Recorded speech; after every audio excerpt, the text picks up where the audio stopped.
Stacey, thank you so much for joining us. Thank you for the invitation and for being here. I love it. Yeah, I've been pulling in HR practitioners. I've been pulling in speakers, and we're trying to kind of get some folks in the booth. You gave a talk, had a book signing. A, talk to me about how the talk go, and B, talk to me about what are the key points. Yeah, so book signing. Oh gosh, well, you see what's on my mind is book signing. Let's talk about the book. Before we get to the book, so the session today was actually, I did a switcheroo on them. Ooh. And we talked about HR as a culture catalyst. Okay. So technically online it's called like the tool that HR needs or something like that. But I changed it up. And I think that HR really should be a culture catalyst. Yeah. And that they can be a culture catalyst. And right now they're kind of failing at being a culture catalyst. And when you use that term, you mean a springboard, a starting place, a launch pad for shifts in the organizational attitudes? Absolutely, all of that, right? They are the stewards of that, or at least they can be. They have some power, a lot of influence, depending upon their role within HR. And if we're not harnessing that, I think as HR professionals, then it's a missed opportunity. So you're here to issue a challenge to the HR practitioners. Are you here to give them any tools, insight, tips, tricks? Yes, so the main tool I always think about is, and this sounds really cheesy, but we are the tool, right? Because I can come in and I can train you, educate you, do all the different things, but at the end of the day, you have to actually want to make the changes. You have to see value in that, and if you don't do that, anything I do is going to be useless. So until you make that mindset shift, I can't do my job. So that is, I think, really important. But the actual tool that we use is something called unconscious inclusion. Oh, okay. Which we have in conjunction with, we partnered with Pyra. Yeah. And so we have this wonderful program that actually gives you 13 continuing education credits. You know, everyone loves their SHRM and HRCI credit. That's right. And so it is the one tool that we have that actually helps people make real change in their organizations and actually embed DEI into their companies so that they're not having the same conversation again and again and again. Right. What do you think is probably the biggest hurdle? I think the biggest hurdle is fear. Yeah. People are afraid of change. A second fear, I think, is also, or a second challenge, is laziness. Yeah, and complacency maybe even. Not from a derogatory standpoint, but just if you don't have to do extra work, why would you? Right. Like I don't want to. I'm about to get ready to go on vacation. I don't want to Why do would they extra do the extra work then? Let me ask you that. So, well, the thing is that it's not, I think the way that we have framed DEI in the workplace, we framed it as extra work, and it's not. Yeah. So we actually need to reframe what it is that we're doing. Yeah. Because we're already doing work. Yeah. Right? So I'm not coming in and saying, do extra work. I'm coming in and saying, do different work, right? Do work differently. What specifically? I think when we think about the recruitment process as one, that's a big one, is how we identify individuals who we think is actually a good fit for an organization. So one of my first challenges is stop using the word fit. Right? As soon as you hear that word, it should trigger to you that you are probably relying on some arbitrary standard rather than a standard process. Right? And rather than facts. And that's a really good way for you to start to ask yourself, am I doing what I should be doing in this role? Or am I throwing up an unnecessary barrier or a roadblock to somebody who could potentially be a good fit, but I'm not seeing them that way? This person reminds me of the last person that did a good job in this role, and therefore they're a good fit. And you're like, well, that's not really a great way to set objective standards for what the role might require, right? Right. And a lot of times, too, we don't actually really know what we want in that job, but it's so much easier to just go, well, I'll just do what I did last time, rather than actually have to sit down and say, well, what does this job look like now? Do I really need to change it up? What skill sets do I need? How do I identify those skill sets? That is a little bit of extra work, right? Because ounce of prevention's worth a pound of cure, right? Type of a thing. Where you do a little bit of work on the front end, but maybe you find a better candidate, so you don't need to do this again every 6 months or over and over again. And that's the kind of work that needs to be done. And to that point, everyone says, well, I don't want to do this work, but you're going to have to do this other work. That's right. So somewhere work is happening. Because last time I checked, work was work. Yes.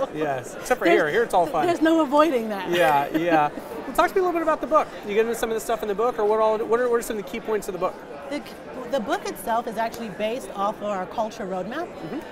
You can shout it out, by the way. What's the name of the book? Well, the book is called Unbiased, Addressing Unconscious Bias at Work.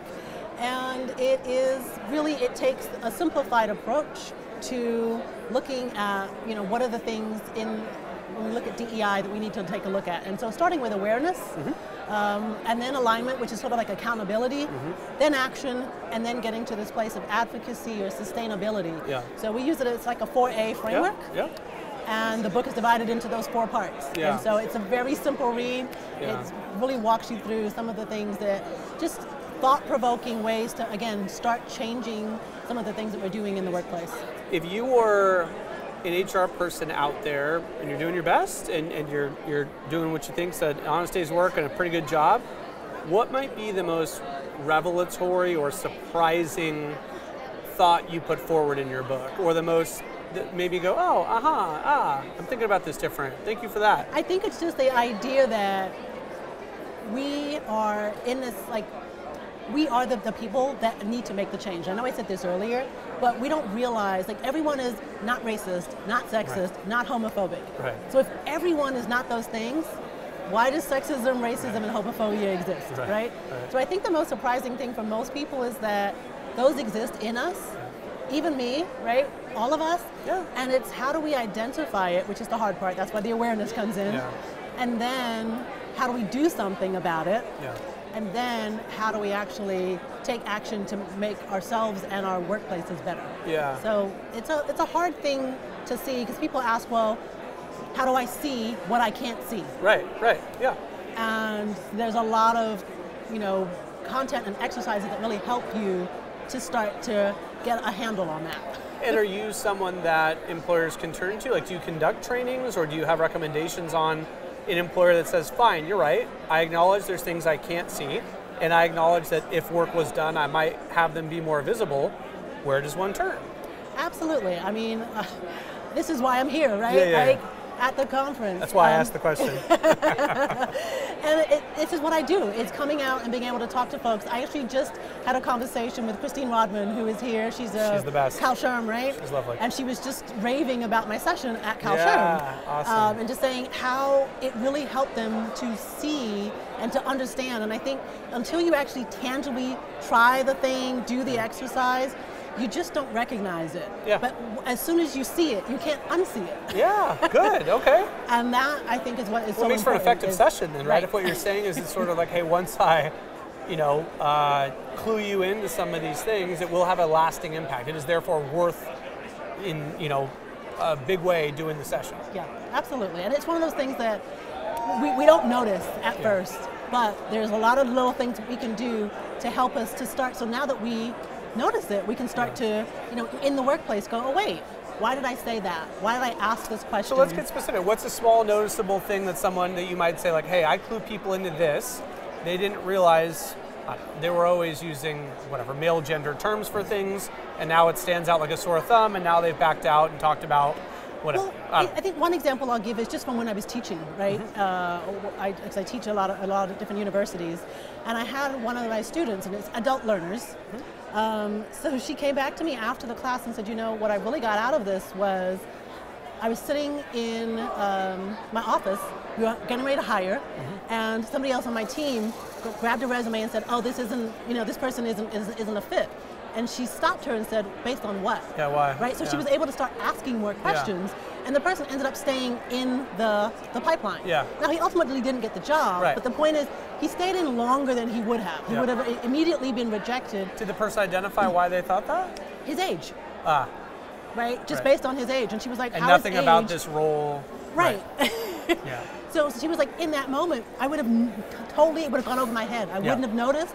It would have just slipped on by. But she was like, in this moment, I was able to say, no, let's talk about this. Yeah. Let's have a little bit more of a conversation about why this person might not be a fit for this role. Yeah, like you said, leaving them in the pipeline, because maybe ultimately, whether or not, first of all, not knocked out because of age, but second of all, for whatever reason, not the right fit, perhaps a fit for a different role, perhaps a fit, I know I'm reusing the term you told us not to use, but perhaps a good placement in another opening we might have. Right, and I think that's the thing that makes this hard, because it's so simple.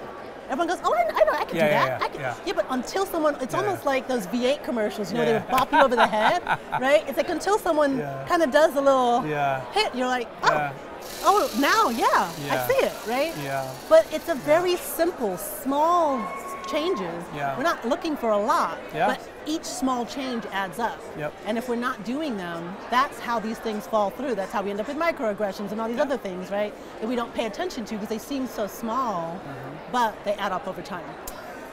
Death by 1,000 paper cuts, right? I mean, it's one of those things to where, like you said, these little things, if gone unchecked, can really mount and really move the needle in ways that, it's a important practice for employers and specifically human resources professionals to look to get a keener eye for identification. Yeah.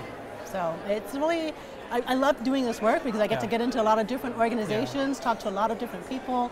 We get to try different things. Yeah. And so it's never boring. Well, thank you for sharing your wisdom with the Pyra crew here today, in your book, for coming and sitting in on the podcast, and for all you're doing to help employers and employees and everyone have a little slightly better world. Thank you. Thank you so much. I appreciate you. Thanks, Stacey.